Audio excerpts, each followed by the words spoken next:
കഴിഞ്ഞ 5 മാസമായിട്ട് കൂളായിട്ടിരിക്കുകയാണ്. ചിലപ്പോൾ ട്രാൻസിറ്റിൽ മിസ്സായിട്ടുണ്ട്, വലിയൊരു ആക്സിഡന്റ് നടന്നിട്ടുണ്ട്. ഒത്തിരി ആശിച്ച് മോഹിച്ച ഈ വാഹനം എവിടെ പോയി? ഇൻഷുറൻസ് എടുത്തു എന്നല്ലാതെ വണ്ടിയെ കുറിച്ച് വേറെ ആരും ഒന്നും പറയുന്നില്ല. ഒരു ഫോട്ടോ പോലും അയച്ചു തന്നിട്ടില്ല. കഴിഞ്ഞ 2 മാസമായിട്ട് ഇൻഷുറൻസ് ഓടിക്കൊണ്ടിരിക്കുകയാണ്, അതുപോലെ വാറണ്ടി ഓടിക്കൊണ്ടിരിക്കുകയാണ്. പക്ഷേ വാഹനം ഇതുവരെ കൈ കിട്ടിയിട്ടില്ല. വാഹനം എവിടെ ആർക്കും അറിയേയില്ല.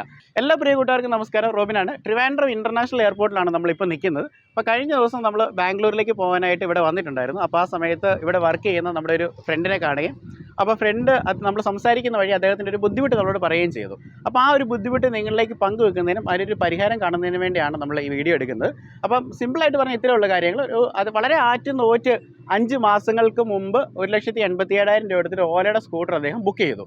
അപ്പം അത് ബുക്ക് ചെയ്തതിന് ശേഷം ഇതുവരെ ആ വണ്ടിയുടെ സ്റ്റാറ്റസ് എന്താണെന്ന് കൃത്യമായിട്ട് കിട്ടുന്നില്ല. കാരണം ഏകദേശം 4 EMI അടച്ചു.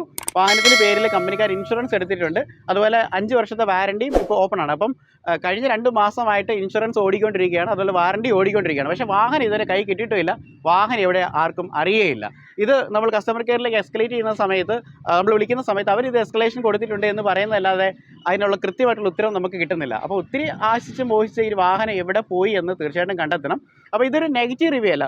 അപ്പോൾ ഇത് പറയാൻ കാരണം എന്ന് വെച്ച് കഴിഞ്ഞാൽ ഇന്ത്യയിലെ നമ്പർ 1 ബ്രാൻഡാണ് ഓല എന്ന് പറയുന്നത്. അവരുടെ സ്കൂട്ടറുകൾ മികച്ച സ്കൂട്ടറുകളാണ്. ശരിക്കും പറഞ്ഞു കഴിഞ്ഞാൽ തുടക്കത്തിൽ കുറേ പ്രശ്നങ്ങളുണ്ടായിരുന്നെങ്കിലും അതെല്ലാം പരിഹരിച്ച് ഇന്ന് നമുക്ക് വിപണിയിൽ കിട്ടുന്ന ഏറ്റവും മികച്ച സ്കൂട്ടറാണ് ഓല എന്ന് പറയുന്നത്. അതുകൊണ്ട് തീർച്ചയായിട്ടും പ്രൊഡക്റ്റിന് യാതൊരു കുഴപ്പമില്ല. ഒരുപക്ഷെ ഒറ്റപ്പെട്ട സംഭവമായിരിക്കാം, എങ്കിൽ പോലും ഇത്തരത്തിൽ പ്രയാസം നേടുന്ന ഈ ഒരു കസ്റ്റമറിൻ്റെ അല്ലെങ്കിൽ ഓട്ടോ വാങ്ങിക്കാനായിട്ട് ഉദ്ദേശിച്ചിരിക്കുന്ന ഇദ്ദേഹത്തിൻ്റെ പ്രശ്നങ്ങളാണ് നമ്മൾ കവർ ചെയ്യുന്നത്. അപ്പോൾ നേരിട്ട് നമുക്ക് വിഷയത്തിലേക്ക് കിടക്കാം. ജിറൽ ബ്രോ, നമസ്കാരം. നമസ്കാരം.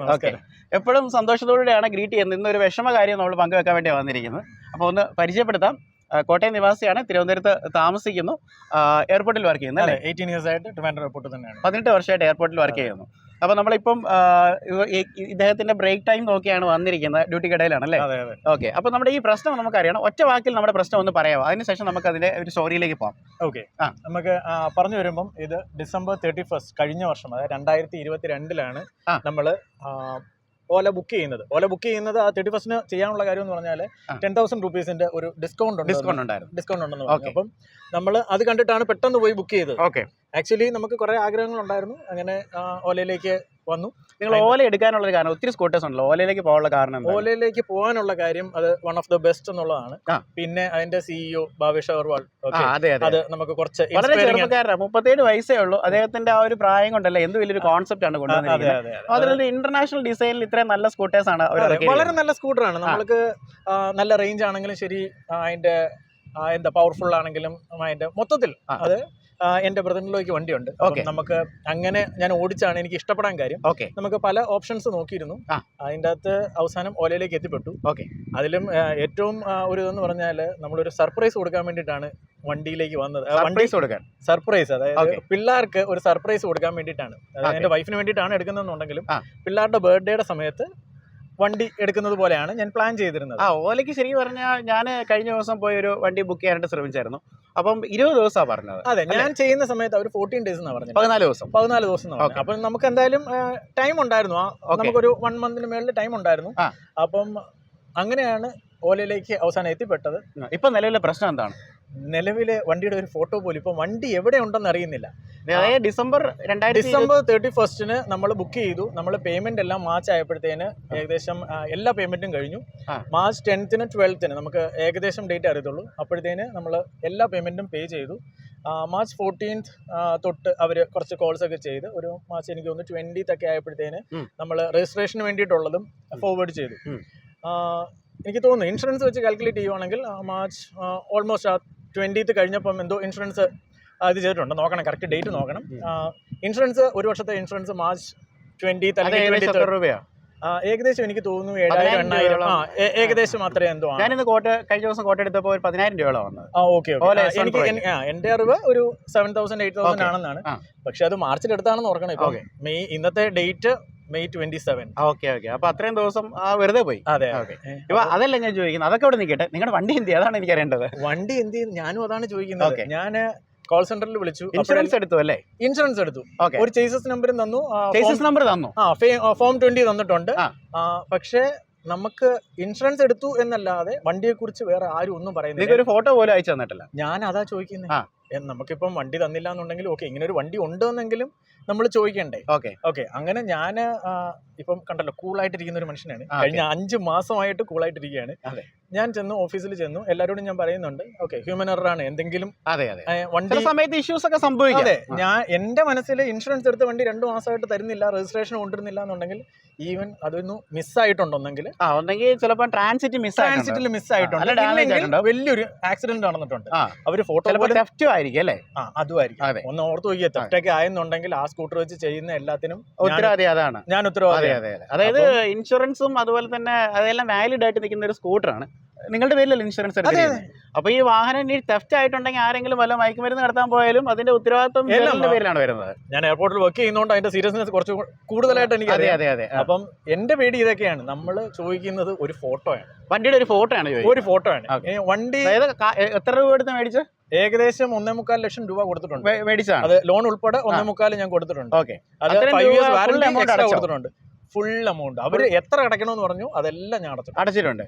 ഇപ്പൊ നിങ്ങൾക്ക് ഇപ്പൊ ആവശ്യം വണ്ടി ഉണ്ടോ എന്ന് അറിയണം. വണ്ടി ഉണ്ടോ എന്ന് എനിക്കറിയാം. എനിക്ക് അതിന് മാത്രം എല്ലാവരുടെയും സഹായം. ഞാൻ റോബിനോട് ചോദിക്കുന്നതും അതാണ്. വണ്ടി ഉണ്ടെന്ന് അവര് എനിക്ക് എവിടെങ്കിലും ഒരു പ്രൂഫ് കാണിക്കും. എന്റെ ഇതെന്ന് പറഞ്ഞാൽ 2 മാസം ഇൻഷുറൻസ് കഴിഞ്ഞു. ഇനി 10 മാസമേ എനിക്ക് ഇന്ന് വണ്ടി കിട്ടിയാൽ പോലും ഇനി 10 മാസമേ ഇൻഷുറൻസ് ഉള്ളൂ. 5 years വാറന്റി എടുത്തത് എന്ന് വരെ ഉണ്ടെന്ന് എനിക്കറിയത്തില്ല. അതിന്റെ പേപ്പേഴ്സ് ഒന്നും നിന്നിട്ടില്ല.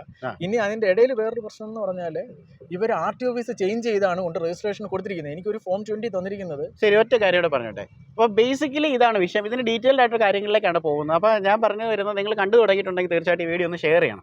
കാരണം ഇതാണ് കാര്യം എന്ന് പറയുന്നത്. ഇനി ഇതിന്റെ സ്റ്റോറിയാണ് നമ്മൾ കൃത്യമായിട്ട് പറയുന്നത്. എന്താണ് സംഭവിച്ചത് കൃത്യമായിട്ടാണ് നമ്മൾ പറയാൻ പോകുന്നത്. അപ്പം തീർച്ചയായിട്ടും ഇതൊന്ന് ഷെയർ ചെയ്യണം. നിങ്ങൾ ഷെയർ ചെയ്യുന്നതനുസരിച്ച് മറ്റുള്ളവരിലേക്ക് എത്തും. കാരണം ഒരുപാട് പേര് ഈ വണ്ടി ബുക്ക് ചെയ്യാനുണ്ട്. കാരണം ഇത്തരത്തിലുള്ള എറേഴ്സ് ഹ്യൂമൺലി വരുന്നതാണ്.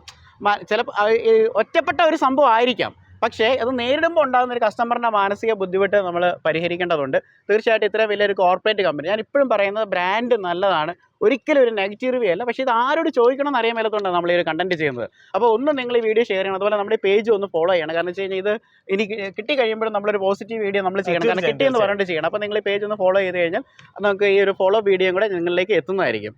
അപ്പോൾ നമുക്ക് ഇനി ഡീറ്റെയിൽഡ് ആയിട്ടുള്ള ഒരു കാര്യങ്ങളിലേക്ക് പോകാം.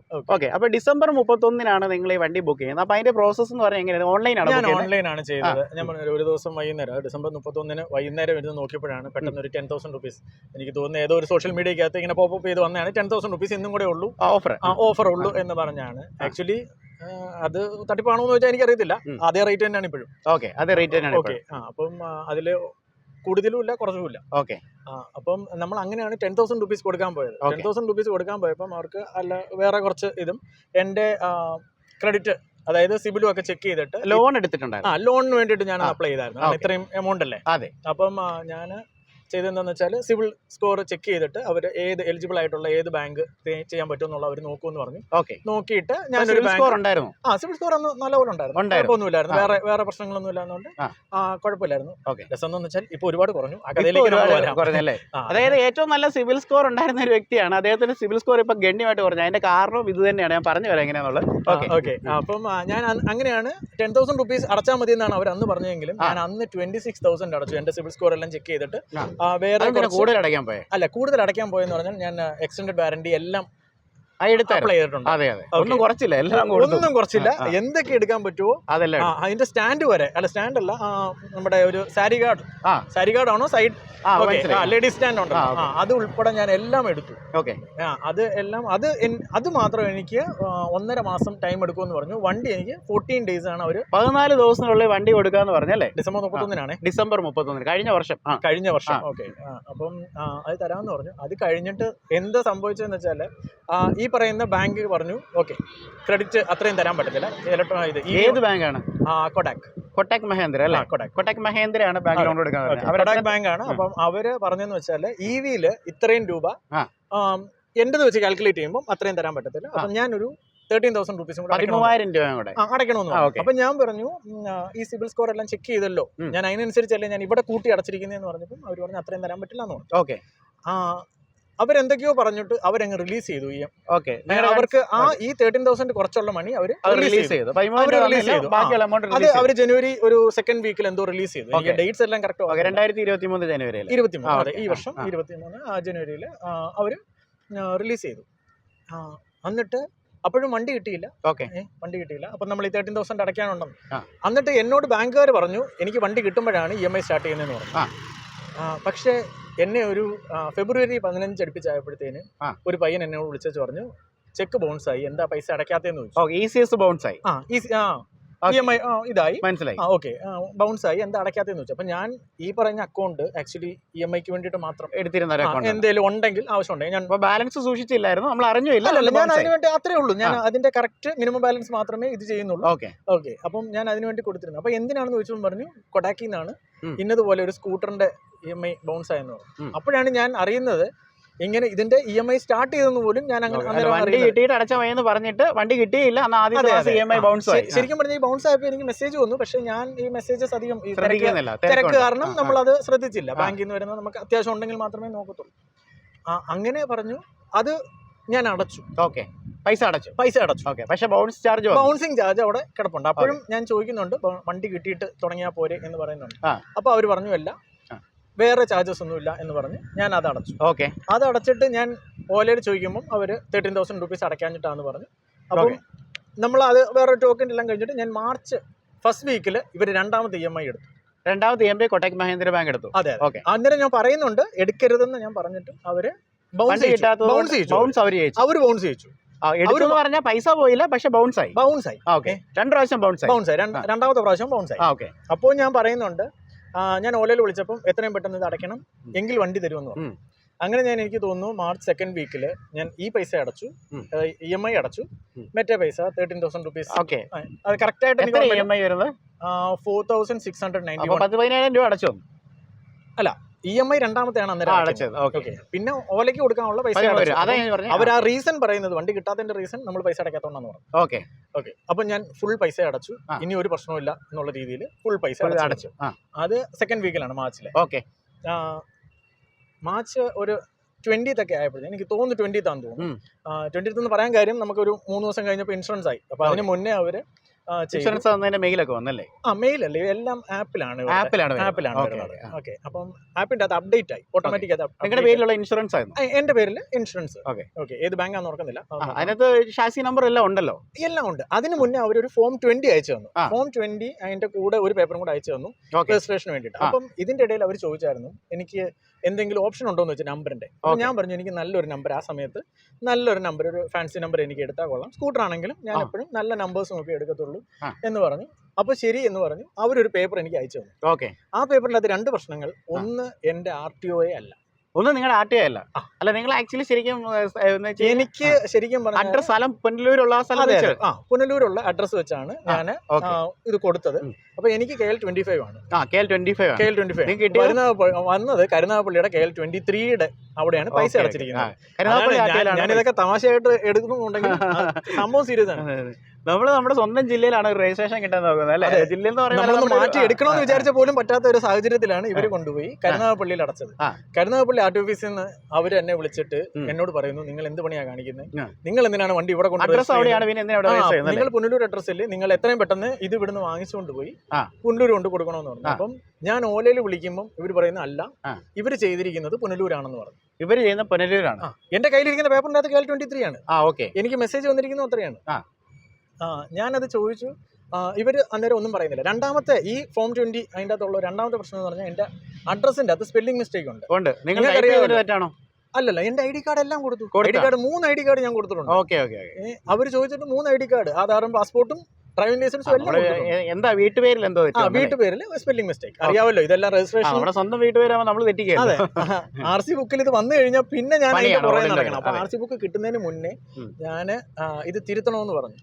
എല്ലാം ഓക്കെ എന്ന് പറഞ്ഞ മനുഷ്യൻ പിന്നെ എന്റെ ഫോൺ എടുത്തിട്ടേ ഇല്ല. ആ ആള് പിന്നെ ഫോൺ എടുത്തിട്ടില്ല. അദ്ദേഹത്തിന്റെ പേര് എനിക്ക് തോന്നുന്നു പേരറിയാം, ആരെ ബുദ്ധിമുട്ടിക്കുന്നില്ല. അപ്പം പേരുണ്ട്, ഫോൺ നമ്പർ എല്ലാം ഉണ്ട്. എനിക്ക് തോന്നുന്നു പുള്ളി എന്നെ ബ്ലോക്ക് ചെയ്തെന്ന് തോന്നുന്നു. ബ്ലോക്ക് എനിക്ക് അങ്ങനെയാണ് തോന്നുന്നത്. എന്താ റീസൺ അറിയത്തില്ല. അപ്പം പുള്ളി ഫോൺ എടുക്കുന്നില്ല. ആ. അപ്പം ഈ ഓല ആയതുകൊണ്ട് എല്ലാം ഓൺലൈൻ ആണല്ലോ, അതെ. നമുക്ക് ആരുടെയും നമ്പർ ഇല്ല. അതെ അതെ നമ്മൾ വിളിക്കുമ്പോഴെല്ലാം പോകുന്നത് കസ്റ്റമർ കെയറിലേക്ക് കോൾ സെന്ററിലേക്ക്. കോൾ സെന്ററിലെ കാര്യം എന്ന് പറഞ്ഞാൽ ഞാൻ അവിടെയും ഇത് പറയുന്നുണ്ട്. എല്ലാ പ്രാവശ്യം കഥ പറയണം ഓരോരുത്തരെ വിളിക്കുമ്പോൾ. ഓരോരുത്തരെയും വിളിക്കുമ്പോൾ കഥ പറയുന്നുണ്ടല്ലോ, നമ്മുടെ മണിക്കൂറുകളാണ് പോകുന്നത്. അതെ അതെ അതെ ഞാൻ ഡ്യൂട്ടിക്കിടയിൽ അല്ലെങ്കിൽ ഡ്യൂട്ടിയിൽ നിന്ന് ഒരു ബ്രേക്ക് കിട്ടുമ്പോഴാണ് വിളിക്കുന്നത്. കാരണം ഇവരെ പകൽ വിളിച്ചാലേ കിട്ടൂ. ഓക്കെ. ഞാൻ യൂഷ്വലി നൈറ്റ് ഡ്യൂട്ടിക്കാരനാണ്. അപ്പം ഞാൻ ഉറങ്ങി കിടക്കുന്ന സമയത്ത് പോലും അലാം വെച്ചിട്ടാണ് 9 മണിക്ക് എഴുന്നേറ്റ് വിളി തുടങ്ങുന്നത്. അവസ്ഥയാണ് നോക്കിയാണ് ഒരു വണ്ടി മേടിച്ചിട്ട്.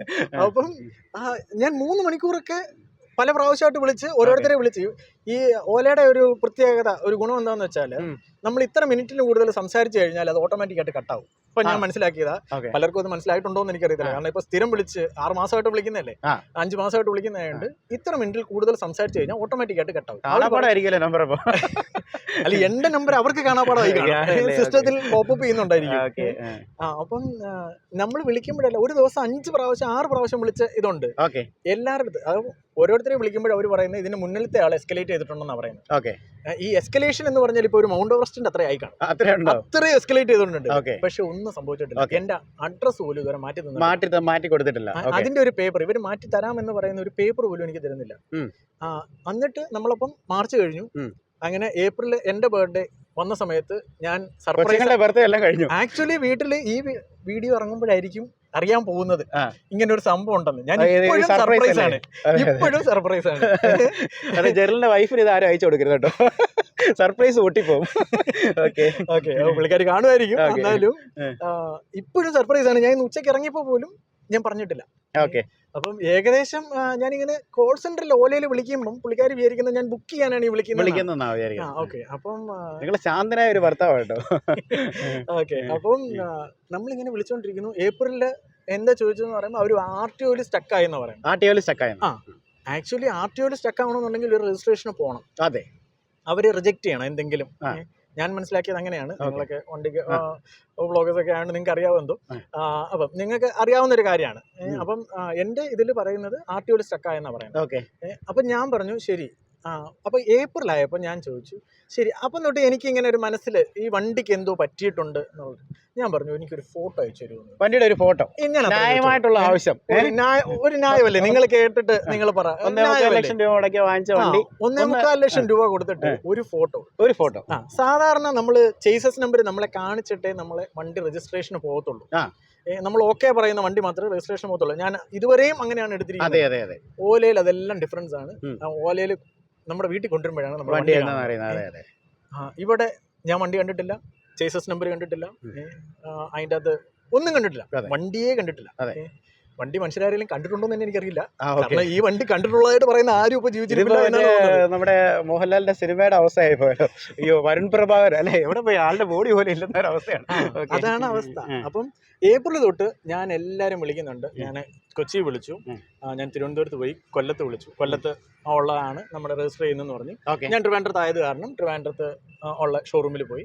അവര് കുറച്ചൊക്കെ അവരെ കൊണ്ട് ചെയ്യാൻ പറ്റുന്നത് ചെയ്യുന്നുണ്ട്. പക്ഷെ അവരെന്താ ചെയ്യുന്നതെന്ന് എനിക്കറിയത്തില്ല. അവരെല്ലാം ഫോളോ അപ്പ് ചെയ്യുന്നുണ്ട്. അവര് ഞാൻ വിളിച്ചു കഴിയുമ്പോൾ വേറെ എവിടെ നിൽക്കുകയോ 2 പേര് എന്നെ വിളിക്കും. അതോടെ ആ നമ്പറിലേക്ക് പിന്നെ ഞാൻ കോൾ വിളിച്ചാൽ എടുക്കത്തില്ല. അവരെന്നെ വിളിക്കുമ്പോൾ കിട്ടും, അതായത് ഞാൻ എടുക്കുമല്ലോ. ഞാൻ തിരിച്ചു വിളിച്ചാൽ കിട്ടത്തില്ല. അതൊരു കഴിവാണ്. അപ്പം എല്ലാരും പറയുന്നതെന്ന് വെച്ചാൽ ഞാൻ ഫാൻസി നമ്പർ ബുക്ക് പോയോണ്ടാണ് ഇത് കിട്ടാത്തതെന്നാണ്. ഫാൻസി നമ്പർ ഞാൻ ഓപ്റ്റ് ചെയ്തോണ്ടാണ് കിട്ടാത്തത്. അങ്ങനെ ഞാൻ ഞങ്ങളുടെ നാട്ടിലുള്ള പുണ്ടൂർ RTO ഓഫീസ് ഞങ്ങളുടെ വീടിന്റെ തൊട്ടടുത്താണ്. നാട്ടിൽ പോയപ്പോൾ ഞാൻ അവിടെ ചെന്നപ്പോൾ അവർ പറഞ്ഞു ശരി അതിന്റെ പേപ്പർ കൊണ്ടുവരാൻ പറഞ്ഞു. രജിസ്ട്രേഷന് വേണ്ടിയിട്ടുള്ള പേപ്പർ കൊണ്ടുവരാൻ പറഞ്ഞു. അങ്ങനെ ഒരു പേപ്പർ എനിക്ക് പോലെ കിട്ടിയിട്ടില്ല. തന്നിരിക്കുന്ന പേപ്പർ കരുനാഗപ്പള്ളിയുടെയാണ്. കരുനാഗപ്പള്ളിയുടെ പേപ്പറാണ്. അപ്പം ഞാൻ ഓലയിൽ വിളിച്ചപ്പം ഓലയിൽ പല പ്രാവശ്യമായിട്ട് വിളിച്ചു. അതിൻ്റെ അകത്ത് ഒരാളെ പരിചയപ്പെട്ടു. ഒരു കൊച്ചിയിലുള്ള ഒരു പയ്യനാണ്, ഒരു വിഷ്ണു. എന്നെ ഞാൻ ഇതിന്റെ പേര് പറയുകയാണ്. പുള്ളി സഹായിച്ച പോലെ ഒരു മനുഷ്യനെ സഹായിച്ചിട്ടില്ല. അപ്പം വിഷ്ണു പറഞ്ഞു വിഷ്ണുവിന്റെ ഡിപ്പാർട്ട്മെന്റ് അല്ല ഈ ചെയ്യുന്നത്, രജിസ്ട്രേഷൻ വിഷ്ണുവിന്റെ ഡിപ്പാർട്ട്മെന്റ് അല്ല. വിഷ്ണുവിന് എങ്ങനെയോ എൻ്റെ നമ്പർ കിട്ടി കണക്ട് ആയതാണ്. അപ്പം വിഷ്ണു എനിക്ക് കുറച്ച് പേപ്പേഴ്സ് അയച്ചു തന്നിച്ച് പറഞ്ഞു ഞാൻ കരുനാഗപ്പള്ളിയിൽ പോയി അവിടെ എന്തോ 7,000 രൂപ സംതിങ് അടച്ചിട്ടുണ്ട്, ഓല അടച്ചിട്ടുണ്ട്. അവിടുന്ന് പേപ്പർ ഞാൻ കൊടുത്ത് അത് വാങ്ങിച്ചുകൊണ്ട് പുനലൂര് പോയി അവിടെ രജിസ്ട്രേഷന്റെ പ്രോസസ്സ് നടത്തി അത് ഓലയിൽ കൊണ്ട് കൊടുക്കുവാണെങ്കിൽ എനിക്ക് വണ്ടി തരാം. ഭയങ്കര എളുപ്പം. നമ്മൾ ആക്ച്വലി ഇന്ന് വരെ വണ്ടി മേടിക്കാൻ വേണ്ടി പോയിട്ട് ഇങ്ങനെ വണ്ടിയുടെ പുറകെ നടന്നിട്ടില്ല. നമ്മൾ ആരെയും ഏൽപ്പിച്ച് നമുക്ക് ചെയ്തു തരാൻ സഹായിക്കുന്ന ഒരുപാട് പേരുണ്ടല്ലോ. അപ്പം നമ്മൾ അങ്ങനെയാണ്. ഇതിന്റെ കേസിൽ ആരുടെയാണ് എവിടെയാണ് പോകേണ്ടതെന്നൊന്നും അറിയില്ല. ഉം. എന്നോട് ഇടയ്ക്ക് വെച്ച് പറഞ്ഞു ഇത് ചെയ്ത് തെറ്റിച്ച ആള് ഇപ്പൊ ഓലയിലില്ല. പുള്ളി ജോലിക്ക് പോയി, ജോലി ഇട്ടിട്ട് പോയി. ജോലി ഇനി കളഞ്ഞിട്ട് പോയതാണോ തെറിപ്പിച്ചാണോ എന്ന് എനിക്കറിയത്തില്ല. ഇതുപോലെ വേറെ ചെയ്തിട്ടുണ്ടോ എന്ന് എനിക്കറിയില്ല. പക്ഷെ ഇതുപോലെ നടന്ന് വേറെ ആരെയും ഞാൻ കേട്ടിട്ടില്ല. അത് നമ്മളെ ബാധിക്കേണ്ട കാര്യമല്ലോ. ഒരു സ്റ്റാഫ് പിരിഞ്ഞു പോയാൽ നമ്മൾ ഇത്ര അനുഭവിക്കണം അല്ലേ? അപ്പം എന്റെ കേസ് എന്ന് പറഞ്ഞാൽ ഞാൻ ഈ ജോലി തിരക്കിന്റെ ഇടയിൽ ഞാൻ കരുനാഗപ്പള്ളി പോയി. ഞാൻ എറണാകുളത്ത് പോയി പേപ്പർ മേടിച്ചോണ്ട് വരണം കരുനാഗപ്പള്ളി പോയി. കരുനാഗപ്പള്ളി പോയിട്ട് അവിടെ RTO ഓഫീസിൽ എത്ര നേരം നിൽക്കണമെന്ന് അറിയത്തില്ല. എന്തായാലും സ്നേഹമുള്ള സാറുമാരാണ്, നമുക്ക് അറിയാവുന്ന. അന്ന് ആ പുള്ളി വിളിച്ചെന്ന് പറഞ്ഞില്ലേ, പുള്ളിയുമായിട്ട് നമുക്ക് നമ്പറും ഉണ്ട്, എല്ലാം ഉണ്ട്. അപ്പൊ പുള്ളിയൊക്കെ സഹായിക്കുമായിരിക്കും. പക്ഷെ പ്രോബ്ലം അവിടെയൊന്നും അല്ല. നമ്മൾ ഇതിനു വേണ്ടി പോയി, നമ്മൾ ഇതിനു വേണ്ടിയിട്ട് കൊടുത്തല്ലോ. നമ്മൾ രജിസ്ട്രേഷന് അവർ അസിസ്റ്റ് ചെയ്യുന്നതിന് നമ്മൾ പൈസ കൊടുത്തിട്ടുണ്ട്. എല്ലാം കഴിഞ്ഞിട്ട് ഇപ്പൊ വണ്ടി എന്ന് പറയുന്ന സാധനം ഇന്നേ വരെ ഒരു ഫോട്ടോ പോലും കാണിച്ചിട്ടില്ല. ഞാൻ ഫോട്ടോ ചോദിക്കുന്നതിൽ ഒറ്റ ന്യായമേ ഉള്ളൂ, ആ വണ്ടി ആക്സിഡന്റ് ആയോ, ഇവരുടെ കയ്യിലുണ്ടോ, വെയിലത്തിരുന്നാലും കുഴപ്പമില്ല, ഒരു ഫോട്ടോ എനിക്ക് തന്നാൽ മതി. ഓക്കെ, വളരെ ന്യായമായിട്ടുള്ള ഒരു കാര്യമാണ് പറയുന്നത് അല്ലേ? നമ്മൾ വളരെ ആറ്റുനോറ്റ് മേടിച്ചിട്ട് ഇപ്പോൾ വണ്ടിയുടെ സ്റ്റാറ്റസ് അറിയാൻ വേണ്ടി ഇനിയിപ്പോൾ അതിനെ കട്ടെടുത്തുകൊണ്ട് പോയി ഇനിയിപ്പോൾ വേറെ വല്ല ഉപയോഗത്തിന് ഉപയോഗിക്കുന്നുണ്ടെന്ന് പോലും അറിയാൻ മേലാത്ത അവസ്ഥയാണ്. കാരണം ചോദിച്ചിട്ട് ആരും മറുപടി അറിയത്തില്ല. 5 മാസത്തോളം ഇദ്ദേഹം കാത്തിരുന്നതിന് ശേഷമാണ്. കാരണം നമ്മൾ ഇതുവരെ ഒന്നും അങ്ങനെ ഒരു കോൺട്രവേഴ്സി ഇഷ്യൂന് വേണ്ടിയൊന്നും നമ്മളൊന്നും വീഡിയോ ചെയ്യാറില്ല. റോബിൻ, ഇത് ആക്ച്വലി കോൺട്രവേഴ്സി അല്ല. ഞാൻ ഒറ്റ കാര്യം ഞാൻ ചോദിക്കുന്നുള്ളൂ, ഇത് ഹ്യൂമൻ എറർ ആയിരിക്കാം. ഓക്കെ, ഇത് ആണ് ഹ്യൂമൻ എറർ. അതിൻ്റെ അകത്ത് 2 എറർ ഞാൻ മനസ്സിലാക്കിയെന്ന് പറഞ്ഞാൽ, ഒന്ന് എന്റെ സ്പെല്ലിംഗ് മിസ്റ്റേക്ക്, അഡ്രസ് ഓക്കെ, അത് ടൈപ്പ് ചെയ്തപ്പോൾ ടൈപ്പ് എറർ ആയിരിക്കാം. ഓക്കെ, മനുഷ്യരല്ലേ, സ്വാഭാവികം. കൊണ്ട് പൈസ അടച്ചവന് അത് അറിഞ്ഞുകൊണ്ടാണോ അറിയാതാണോ അടച്ചതെന്ന് എനിക്കറിയത്തില്ല. പുനലൂരിനുള്ളതിന് കരുനാഗപ്പള്ളി കൊണ്ട് പൈസ അടച്ചെന്നുണ്ടെങ്കിൽ അതൊരു വലിയ എററാണ്. അവിടെയും നമ്മൾ ക്ഷമിക്കുന്നു. അത് രണ്ടും, ഈ ഒരു വണ്ടി 2 മാസമായിട്ട് യാർഡിലിരിക്കുകയാണ്. എറണാകുളത്താണ് ഇരിക്കുന്നതെന്ന് പറയുന്നുണ്ട്. ഞാൻ പറഞ്ഞു എറണാകുളം വരെ ഞാൻ പോയി കണ്ടോളാം, ഞാൻ പോയി ഫോട്ടോ എടുത്തോളാം. അതിന് സമ്മതിക്കുന്നില്ല. അത് അവര് മറ്റേ യാർഡിൽ കയറാൻ നിയമമില്ല, വണ്ടി അല്ല, അങ്ങനല്ല അവർ പറഞ്ഞത്. അവർ പറഞ്ഞത് വണ്ടി രജിസ്ട്രേഷൻ മുമ്പ് ആളെ കാണിക്കാൻ നിയമമില്ല, രജിസ്ട്രേഷൻ മുമ്പ് ആളെ കാണിക്കാൻ നിയമമില്ല. അങ്ങനെ എന്തോ ഓലയ്ക്ക് എന്തോ എനിക്ക് ഉണ്ടെന്നാണ് എനിക്ക് അറിവ്. നിങ്ങൾ ആരെങ്കിലും കണ്ടിട്ടുണ്ടെങ്കിൽ പറയണേ. വണ്ടി രജിസ്ട്രേഷൻ മുമ്പ് ഓല നിങ്ങളുടെ വണ്ടി കണ്ടാ മതി. എന്തോ പഴയ കാലത്തെ കല്യാണത്തിന്റെ കാര്യം പറഞ്ഞ പോലെയാണ്. കെട്ടി വീട്ടിൽ ചെല്ലുന്നിടം വരെ പെണ്ണിന് മറ്റേ അടുക്കള കാണാൻ പറ്റത്തില്ല, ഭർത്താവിന്റെ വീട്ടിലെ അടുക്കള കാണാൻ പറ്റത്തില്ല എന്ന് പറയുന്ന അവസ്ഥ പോലെയാണ് ഇപ്പൊ എന്റെ അവസ്ഥ. നമ്മളിതൊക്കെ തമാശയായിട്ട് പറയുന്നെങ്കിലും ആക്ച്വലി ഇടയ്ക്കൊക്കെ ഉള്ളി ഒഴുകും. കാരണം നമ്മള് പല എന്താ പറയുന്ന ബർത്ത്ഡേസും നമ്മൾ ഈ പ്രാവശ്യം നടന്നില്ലെങ്കിൽ അടുത്ത ആളുടെ ബർത്ത്ഡേ, അവസാനം വൈഫിന്റെ ബർത്ത്ഡേ ആയിരുന്നു കഴിഞ്ഞ ആഴ്ച. അതിനെങ്കിലും എനിക്ക് കാണിക്കാൻ പറ്റുമെന്ന് ഞാൻ വിചാരിച്ചു. ഇനി അടുത്തത് വെഡിങ് ആനിവേഴ്സറിയാ. നമുക്ക് അതിലെങ്കിലും കിട്ടുമെന്ന് പ്രതീക്ഷിക്കുന്നു. അതിന് ഇനി 3 മാസം സമയമുണ്ട്. പക്ഷെ അതുവരെയൊക്കെ കാത്തിരുന്ന് കഴിഞ്ഞാൽ വണ്ടി ഏകദേശം ഇപ്പൊ 6 മാസം പഴക്കമുള്ള വണ്ടിയാ. 6 മാസം പഴക്കമുണ്ട് അല്ലേ? നമ്മൾ ഓല സാറിന് 10ാമത്തെ ദിവസം എന്റെ ബ്രദറിലേക്കൊക്കെ കിട്ടിയത് 10ന്റെ അന്ന് കിട്ടി. 10 കിട്ടി. രാജുവിപ്പോ 20 എന്നാ പറയുന്നത്. ശരി, വേണ്ട, 1 മാസത്തിനുള്ളിൽ പോലും നമുക്ക് 1 മാസം. 2 മാസം ആവാം. ഇതിപ്പോ 5 മാസം എന്നൊക്കെ പറഞ്ഞാൽ 5 മാസം തീരുവാണ്. 2 ദിവസം കഴിയുമ്പോൾ 2 ദിവസം കൂടെ കഴിയുമ്പോൾ 5 മാസം കഴിയുകയാണ്. അപ്പൊ ഇതിനെന്താണ് ഒരു പ്രതിവിധി? അപ്പം ഇതാണ് ഇതിന്റെ ഒരു പ്രശ്നം എന്ന് പറഞ്ഞു കഴിഞ്ഞാൽ, നിങ്ങൾക്ക് ഇതിന്റെ സീരിയസ്നെസ് മനസ്സിലാന്ന് വിചാരിക്കും. നമ്മൾ ഇത്രയും തമാശയോടുകൂടിയൊക്കെ ഇത് പറഞ്ഞെങ്കിലും അദ്ദേഹത്തിന്റെ ഉള്ളിൽ എന്തുമാത്രം വിഷമമുണ്ടെന്ന് നിങ്ങളൊന്ന് ചിന്തിച്ചു നോക്കിയേ. അപ്പോൾ തീർച്ചയായിട്ടും ഇത് പരിഹരിക്കപ്പെടേണ്ട ഒരു വിഷയമാണ്. ഇപ്പോഴും പറയുന്നത് നമ്മുടെ ബ്രാൻഡിനെ ഒരിക്കലും നമ്മൾ കുറ്റപ്പെടുന്നില്ല, ഇഷ്ടം കൊണ്ട് വാങ്ങിച്ചൊരു വണ്ടിയാണ്. വളരെ ഇഷ്ടപ്പെട്ട്, ഞാൻ പറഞ്ഞില്ലേ, അതിന്റെ CEO ആണെങ്കിലും ശരി, ഓരോ ടോക്കും നമ്മൾ കാണാറുണ്ട്. ഞാനും അദ്ദേഹത്തിന് ടോക്സ് കേട്ടിട്ടുണ്ട്.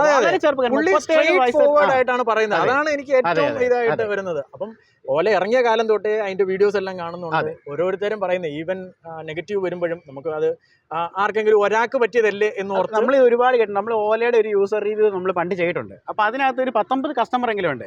പലരും പല വിഷയങ്ങൾ പറഞ്ഞിട്ട് ആരും ഒരു ഡിസാറ്റിസ്ഫൈഡ് അല്ല. എല്ലാവരും പറയുന്നത് അതൊക്കെ ചെറിയ ചെറിയ പ്രശ്നങ്ങളേ ഉള്ളൂ, ഞങ്ങൾ പരിപൂർണ്ണ ഹാപ്പി എന്നാണ്. അപ്പോൾ ഒറ്റ വിശ്വാസമാണ് നമുക്ക് എല്ലാവർക്കും ഉള്ളത്. അപ്പം ഇതാണ് ഈ വളരെ, ഞാൻ പറയില്ല, വളരെ ചിരിച്ചുകൊണ്ട് നിൽക്കുന്നുണ്ടെങ്കിൽ ഇദ്ദേഹത്തിൻ്റെ ഉള്ളിൽ നോക്കിക്കേ, നമ്മുടെ വീട്ടിലൊരു സർപ്രൈസ് കുഞ്ഞു മക്കൾക്ക് 3 മക്കളാണല്ലോ അല്ലേ? അവിടെ ഒരു പൊടി കൊച്ചുണ്ട്. എത്ര, 2 വയസ്സോ? ഇപ്പൊ 4 വയസ്സല്ലേ? അതായത് മോനാണ്, 4 വയസ്സുള്ള മോനാണ്. മോന് ഭയങ്കര ഇഷ്ടമാണ് അമ്മാച്ചന്റെ വണ്ടി, അതായത് ബ്രദറിലൂടെ വണ്ടിയിൽ കയറുന്നത്. എന്നോട് എപ്പോഴും പറയും ആ വണ്ടിയാണ് നമുക്ക് വേണ്ടത്. ഞാൻ പറഞ്ഞല്ലോ, വീട്ടിൽ ആർക്കും അറിയത്തില്ല നമ്മളിങ്ങനെ ഒരു വണ്ടി ബുക്ക് ചെയ്തു എന്നുള്ളത്. ഏകദേശം ഒരു വണ്ടി ബുക്ക് ചെയ്യുമെന്ന് മാത്രം അറിയാം. ഒരു ഓല നിങ്ങൾക്കാണ് ഓല ഭയങ്കര സർപ്രൈസ് എനിക്ക് തന്നത്. എന്റെ ഒരു ഇതെന്ന് പറഞ്ഞാൽ, എന്നോട് പലരും അറിയാവുന്നവരെല്ലാം പറഞ്ഞു പോയി കംപ്ലൈന്റ് ചെയ്യാൻ പറഞ്ഞു, ഒരു കേസ് കൊടുക്കുക അല്ലെങ്കിൽ ഒരു കംപ്ലൈന്റ്. അപ്പൊ എന്റെ ഇതെന്ന് പറഞ്ഞാൽ, ഞാൻ ഇവിടെയും നെഗറ്റീവായിട്ടല്ല, എനിക്ക് കിട്ടും, അടുത്ത ആഴ്ച കിട്ടും. ഇവർ ഈ ആപ്പിന്റെ അകത്ത് എല്ലാ ആഴ്ചയിലും ഒരു അപ്ഡേഷൻ വരും. എനിക്ക് എന്താന്ന് വെച്ചാൽ എന്റെ ഡെലിവറി ഡേറ്റ് അപ്ഡേറ്റ് ആവും, എപ്പോഴും അപ്ഡേറ്റ് ആവും. ഇന്ന് 27th ആണ്, ഇന്നാണ് ഇപ്പൊ കിടക്കുന്നത്. അപ്പൊ ഇന്ന് ഇതുവരെ ഒരനക്കവും ഇല്ല. ഓക്കെ, ഇതുവരെ ആരും വിളിച്ചിട്ടില്ല. അതുകൊണ്ടാണ് ഞാൻ റോബിന്റെ അടുത്ത് പറഞ്ഞത്. പലതവണ ഡെലിവറി ഡേറ്റ് മാറ്റി. ഡെലിവറി ഡേറ്റ് ഈവൻ ഒരു കുഞ്ഞാണെന്ന് പറഞ്ഞാൽ ഇത്രയൊക്കെ മാറ്റാൻ പറ്റുമോ? 10 മാസത്തിലെങ്കിലും അത് കിട്ടും, അത്രയെങ്കിലും നമുക്ക് സിസേറിയൻ ചെയ്തെങ്കിലും എടുക്കാം. ഇത് എങ്ങനെ പുറത്തെടുക്കും? ഞാൻ കേസ് കൊടുക്കാത്തെന്ന് പറഞ്ഞാല് അപ്പം എന്നോട് പലരും പറഞ്ഞത് ഒരു കേസ് കൊടുത്തു കഴിഞ്ഞാൽ നമുക്ക് ചീറ്റിംഗ് കേസ് ഫയൽ ചെയ്യാവുന്ന ഒരു വകുപ്പാണിത് അല്ലേ? ശരിക്കുമാണ്.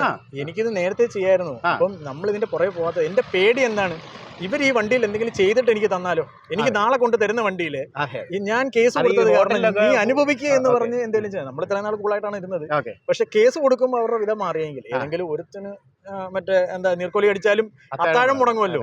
എന്റെ വണ്ടിയിൽ ഒരു സാധനം ഊരിയിട്ടാ തരുന്നതെന്നുണ്ടെങ്കിൽ എനിക്കറിയില്ല. ഇവർ കൊണ്ടു തന്നിട്ട് കസ്റ്റമറിന്റെ ഭയമാണ് കേട്ടോ, പ്രതികരിക്കാനുള്ള കസ്റ്റമറിന്റെ ഭയം. അതുകൊണ്ട് മാത്രമാണ് ഞാൻ കേസ് കൊടുക്കാത്തത്. എന്നോട് പലരും പറഞ്ഞപ്പോഴും ഞാൻ കേസ് കൊടുക്കാത്തത്. ഈ വണ്ടി ഇനി എനിക്ക് എന്നാൽ ആവും വിധം എത്ര നാൾ വേണമെങ്കിലും ഞാൻ കൊണ്ടു നടക്കാൻ റെഡി ആയിട്ടാണ്. അവരെന്തെങ്കിലും ചെയ്തിട്ട് ചെറിയൊരു ക്രാക്ക് ആണെങ്കിലും ഉണ്ടായി കഴിഞ്ഞാൽ ഈ വണ്ടിക്ക് അകത്തെല്ലാം നമ്മൾ പോയി കാണാൻ പറ്റത്തില്ലല്ലോ. അപ്പം അതുകൊണ്ടാണ് ഞാൻ ആക്ച്വലി 5 മാസം ഗതികെട്ടിട്ടാണ് നമ്മൾ ഇങ്ങനെ ഒരു വീഡിയോ ചെയ്യുന്നത്. കാരണം ഞാൻ പറയട്ടെ, നമ്മളിപ്പം ലാസ്റ്റ് ഇപ്പോൾ ഒരു 3 വർഷമായിട്ട് സോഷ്യൽ മീഡിയയിലുണ്ട്. ശരിക്കും പറഞ്ഞു കഴിഞ്ഞാൽ ഒത്തിരി കോൺട്രവേഴ്സി കണ്ടൻസ് വേണം നമുക്ക് ചെയ്യാം. പക്ഷേ ഇത് വളരെ അടുത്തൊരു സുഹൃത്തും എനിക്ക് അത്ര ഉറപ്പുള്ള ഒരു കേസ് കൊണ്ട് ആയതുകൊണ്ടാണ്, ജെന്യുവൻ ആയിട്ടുള്ള ഒരു ആവശ്യമുള്ളതുകൊണ്ടാണ് നമ്മളൊരു കണ്ടന്റ് ചെയ്യുന്നത്. അല്ല ഒരു ബ്രാൻഡിനെയും ആക്ച്വലി ഞാൻ ചെയ്യാൻ പറഞ്ഞിട്ട് ചെയ്യുന്നൊന്നുമല്ല. നമ്മളിങ്ങനെ ഒരു സംഭവം ഇത് ആരോടാണ് ചോദിക്കുന്നത്? വിഷമം കണ്ടിട്ട് ഞാൻ പറയാം നമുക്ക് ചെയ്യാം. കാരണം ഞാൻ നമ്മുടെ ചാനലിലോ ഫേസ്ബുക്ക് പേജിൽ ഇവിടെ ഇതുപോലെ നെഗറ്റീവ് കണ്ടന്റ്സ്, ഇതൊരു നെഗറ്റീവ് കണ്ടന്റ് ആണെന്ന് ഞാൻ ചിന്തിക്കുന്നില്ല. എങ്കിൽ പോലും അങ്ങനെ ഒരു കണ്ടന്റ് ഉണ്ടാക്കി ഒരു ജനശ്രദ്ധയെ നമ്മൾ ആകർഷിക്കുന്നത് ഇതൊരു ന്യായമായിട്ടുള്ള ആവശ്യം. ഇത് വണ്ടി എവിടെ, വണ്ടിയുടെ ഒരു ഫോട്ടോ എങ്കിലും വണ്ടി എവിടെയുണ്ട്, ഇതൊക്കെ ഒന്ന് കണ്ടുപിടിച്ച് കൊടുക്കണം. എനിക്ക് ഇപ്പോഴത്തെ ഒരു ആവശ്യം വണ്ടിയുടെ ഫോട്ടോ ഒന്ന് കണ്ടാൽ മതി.